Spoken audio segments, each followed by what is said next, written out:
tentang mata pelajaran marketing, yaitu segmentasi pasar. Perkenalkan, saya Yola Gariana Baswara sebagai moderator dan rekan saya Nuryanto Purnama sebagai pemateri. Saya Melawati sebagai materi. Langsung saja kita memasuki mata pelajaran segmentasi pasar yang akan dijelaskan oleh Ibu Mela. Ya, segmentasi pasar. Di sini ada yang tahu nggak ya segmentasi itu apa? Jadi segmentasi itu yaitu pembagian pasar yang berbeda-beda atau heterogen menjadi kelompok-kelompok pasar yang homogen, di mana setiap kelompoknya bisa ditargetkan untuk memasarkan suatu produk sesuai dengan kebutuhan masyarakat. Lalu menurut swasta, yaitu segmentasi pasar yaitu adalah salah satu langkah dalam proses manajemen pemasaran yang dilakukan setelah langkah-langkah pertama, yaitu analisis kebutuhan konsumen. Lalu dari pengertian segmentasi tersebut ada tujuan segmentasi pasar. Yang pertama yaitu pasar menjadi lebih mudah untuk dibedakan, memudahkan perusahaan untuk memproduksi barang-barang yang sesuai dengan keinginan dan kebutuhan konsumen. Yang kedua yaitu pelayanan konsumen menjadi lebih baik. Selain dapat memenuhi keinginan dan kebutuhan konsumen, pelayanan juga menjadi faktor yang penting. Karena apa? Karena pelayanan yang baik akan membuat konsumen menjadi loyal dan tidak merasa dikecewakan. Lalu yang ketiga yaitu strategi pemasaran menjadi lebih mengarah.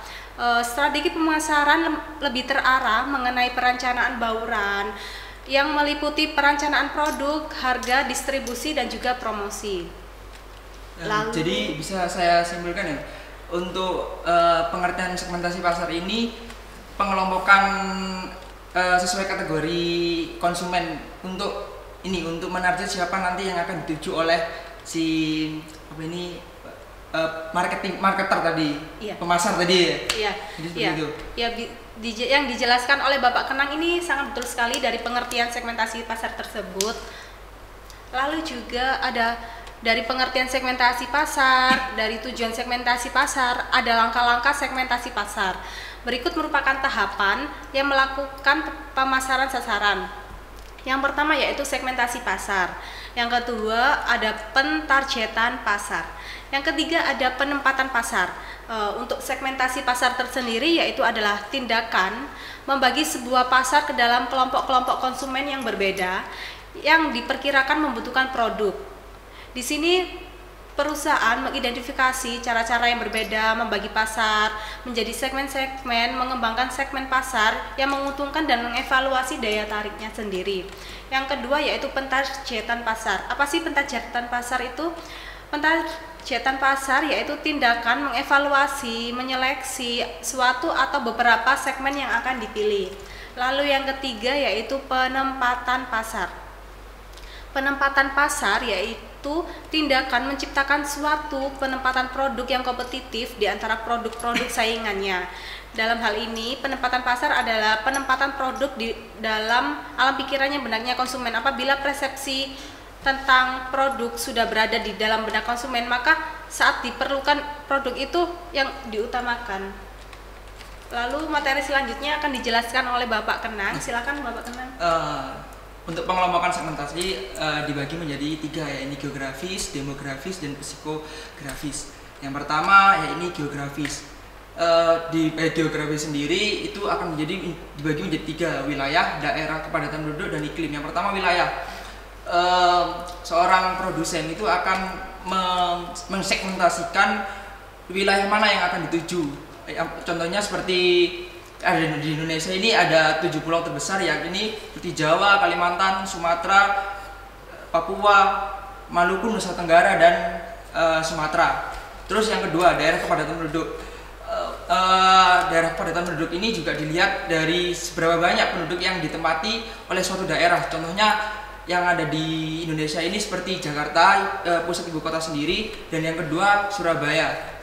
Terus menurut iklim ini kalau di Indonesia dibagi menjadi 2. Iklim tropis ya, ini tropis sendiri ada 2 musim kemarau dan musim penghujan.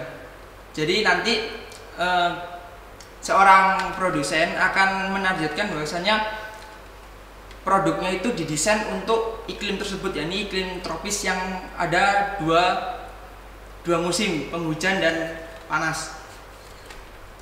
Yang kedua, segmentasi demografis dibagi menjadi 11, yakni umur, jenis kelamin, besarnya keluarga, tipe keluarga, siklus hidup keluarga, pendapatan, psikologis, pendidikan, kepemilikan rumah, agama, dan ras kebangsaan.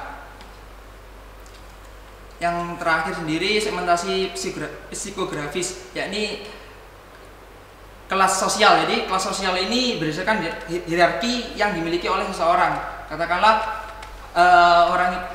orang ada sebuah kelompok populasi manusia, itu di dalamnya ada kelas sosial. Terus yang kedua, gaya hidup. Gaya hidup ini meliputi seberapa mereka mengkonsumsi atau per bulannya itu berapa nominal yang dibelanjakan atau seberapa boros konsumen itu. Terus yang ketiga meliputi kepribadian, yakni kepribadian seseorang dihitung dari individu masing-masing. Nah, kesimpulan yang dijelaskan tadi yaitu kegiatan segmentasi pasar, yaitu kegiatan membagi suatu pasar menjadi kelompok-kelompok pembeli yang berbeda, yang memiliki kebutuhan, karakteristik, atau perilaku yang berbeda, yang mungkin membutuhkan produk atau bauran pemasaran yang berbeda. Sekian penjelasan tentang segmentasi pasar tadi. Wassalamualaikum warahmatullahi wabarakatuh.